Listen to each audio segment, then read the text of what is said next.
लोकसभा चुनाव में अब कुछ सप्ताह का समय बचा है। भारत का निर्वाचन आयोग इस महीने किसी भी वक्त चुनाव कार्यक्रमों की घोषणा कर सकता है, लेकिन उससे पहले दो निर्वाचन आयुक्तों की सीट खाली हो गई है, जिससे यह भी चर्चा जोरों पर है कि क्या चुनाव तारीखों का ऐलान मुख्य चुनाव आयुक्त अकेले करेंगे या फिर नए चुनाव आयुक्तों की नियुक्ति की जाएगी। नए चुनाव आयुक्त की नियुक्ति को लेकर क्या है नियम? क्या पहले भी सिर्फ मुख्य चुनाव आयुक्त ही थे? आखिर देश में कब से 3 चुनाव आयुक्तों की जरूरत पड़ी?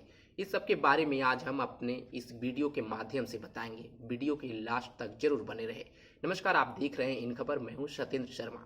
लोकसभा का चुनाव होने में महज कुछ ही सप्ताह हैं, लेकिन उससे पहले ही 2 चुनाव आयुक्तों की सीट खाली हो गई है, जिससे बड़ा सवाल ये उठता है कि क्या लोकसभा चुनाव की तारीखों में ऐलान देर से होगा। हालांकि सूत्रों से मिली जानकारी के अनुसार 15 या 16 मार्च को आम चुनाव के तारीखों का ऐलान संभव है, लेकिन जिस तरह से उससे पहले एक चौंकाने वाले घटनाक्रम में निर्वाचन आयुक्त अरुण गोयल ने अपने पद से इस्तीफा दे दिया है। उनके पद छोड़ने के बाद भारतीय निर्वाचन आयोग में chief election commissioner Rajiv Kumar अकेले पड़े हैं। 3 सदस्यीय इस आयोग में निर्वाचन आयुक्तों के दोनों पद खाली हो गए हैं। अरुण गोयल के अलावा दूसरे निर्वाचन आयुक्त अनूप चंद्र पांडे इस साल फरवरी में सेवानिवृत्त हुए थे। तब से उनकी जगह किसी की भी नियुक्ति नहीं की गई है। अब सवाल यह है कि क्या मुख्य निर्वाचन आयुक्त राजीव कुमार अकेले आगामी चुनाव को संपन्न कराएंगे। पिछले साल में अशोक लवासा के बाद एक दूसरे निर्वाचन आयुक्त हैं जिन्होंने अपने पद से इस्तीफा दिया है। हालांकि अशोक लवासा के पद पर रहते हुए मुख्य निर्वाचन आयुक्त और साथी निर्वाचन आयुक्त के साथ उनके मतभेदों के किस्से सार्वजनिक थे। अगस्त 2020 में लवासा ने चुनाव आयुक्त के पद से इस्तीफा दे दिया था। उन्हें एशियन डेवलपमेंट बैंक के उपाध्यक्ष पद पर नियुक्त किया गया था। अरुण गोयल 1985 बैच पंजाब कैडर के भारतीय प्रशासनिक सेवा अधिकारी रहे हैं। उन्होंने 18 नवंबर 2022 को स्वैच्छिक सेवानिवृत्ति ले ली थी और इसके अगले ही दिन उन्हें चुनाव आयुक्त नियुक्त किया गया था, जिस पर विवाद छिड़ गया था। मामला सुप्रीम कोर्ट में पहुंचा था। शीर्ष अदालत ने अरुण गोयल की नियुक्ति की फाइल तलब की थी और सरकार से पूछा था कि उनकी नियुक्ति में इतनी जल्दबाजी क्यों की गई। अरुण गोयल 37 वर्षों से अधिक की सेवा के बाद भारत सरकार के भारी उद्योग मंत्रालय के सचिव के रूप में सेवानिवृत्त हुए थे। वह 7 दिसंबर 1962 को पटियाला में जन्मे थे। वह मैथ से एमएससी हैं। उन्हें पंजाबी विश्वविद्यालय की सभी परीक्षाओं में फर्स्ट क्लास फर्स्ट और रिकॉर्ड ब्रेकर होने के लिए चांसलर मेडल ऑफ एक्सलेंस से सम्मानित किया गया था। वह कैम्ब्रिज विश्वविद्यालय के चर्चित कॉलेज से डेवलपमेंटल इकोनॉमी में डिस्टिंक्शन के साथ पोस्ट ग्रेजुएट है। उनकी ट्रेनिंग हार्वर्ड विश्वविद्यालय के John F Kennedy school of government में हुई है। बता दें कि सरकार ने हाल ही में चुनाव आयुक्तों की नियुक्ति के लिए नया कानून मुख्य चुनाव आयुक्त और अन्य चुनाव आयुक्त सेवा की शर्तें और कार्यालय की अधिनियम 2023 बनाया है।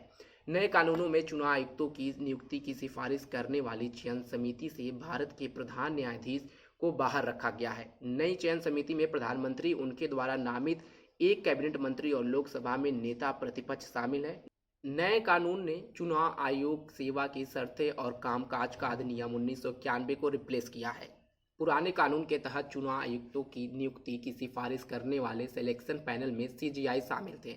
भारत का निर्वाचन आयोग संविधान के अनुच्छेद 324 के प्रावधानों के तहत भारत के राष्ट्रपति द्वारा नियुक्त मुख्य चुनाव आयुक्त और 2 अतिरिक्त चुनाव आयुक्तों से मिलकर बनता है। राष्ट्रपति सीईसी और अन्य ईसी की नियुक्ति चयन समिति की सिफारिशों के आधार पर करते या करती हैं। भारत निर्वाचन आयोग 1950 में गठित हुआ था। तब से लेकर 15 अक्टूबर 1989 तक आयोग सिर्फ मुख्य निर्वाचन आयुक्त वाला एकल सदस्यीय निकाय होता था। फिर 16 अक्टूबर 1989 से 1 जनवरी 1990 तक यह 3 सदस्यीय निकाय रहा। इस दौरान आरवीएस शास्त्री मुख्य निर्वाचन आयुक्त, एमएस धनोवा और वीएस सहगल निर्वाचन आयुक्त के रूप में आयोग के 3 सदस्य रहे। 2 जनवरी 1990 से 30 सितंबर 1993 तक यह फिर एकल सदस्यीय निकाय बन गया और एक बार फिर 1 अक्टूबर 1993 से यह 3 सदस्यीय निकाय बन गया। तब से भारत के निर्वाचन आयोग में सीईसी और 2 ईसी सहित 3 सदस्य होते हैं। मुख्य निर्वाचन आयुक्त और दोनों निर्वाचन आयुक्तों का कार्यकाल 6 वर्ष के लिए होता है।